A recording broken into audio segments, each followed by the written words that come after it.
So, what are cultural thoughts surrounding Day of the Dead? Here in America, it is seen as, are often seen as an extension of our American Halloween, and also can be seen as something that is spooky and scary because of the intense imagery of skulls, as we see in this picture, and skeletons. This is what a someone who's observing.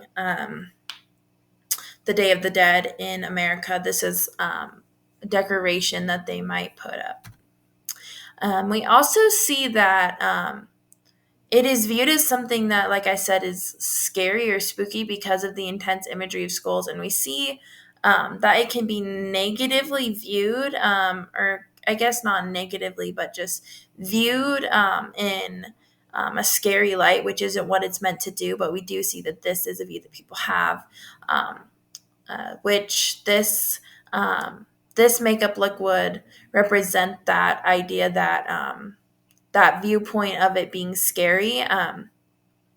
This A makeup look like this would be considered disrespectful in Latin American culture, but um, this is just represents a view of um, adornment. We also have seen a commercialization of the holiday itself through movies like Coco by Disney. And so overall, we've seen a more positive viewpoint of the holiday, and we've seen that a lot more Americans are starting to appreciate it and see it as something beautiful.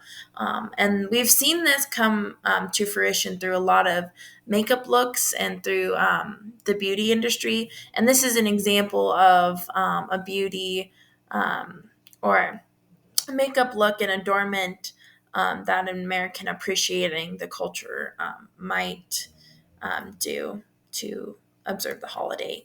Here we see La Catrina. We see the original portrait, and then we see a modern day adornment of it. We see them both wearing the big hats, which is characteristic of La Catrina. And then this just goes, these both are seen as a way of communicating the idea that we're all just skeletons and that we're all the same when we're dead, no matter the big hats and all the frills and adornment, that at the end of the day, we're all just the same when we're dead. This is a more traditional adornment piece. This is a sugar skull mask, and this is viewed as a way of honoring the dead. This again, this face paint is a more traditional um, adornment. This is uh, viewed as a way of honoring the dead, and also viewed as a way of channeling a very specific family member if you're adorned in a specific way. Here is a picture of an ofrenda and of a parade. So to conclude, um, the Day of the Dead really is a celebration of both life and death, and it's a reminder to us all that death doesn't have to be sad and scary all the time, and that it actually can be something that's celebrated, and that we can celebrate on this day because our loved ones get to come back to us. Thank you so much for listening.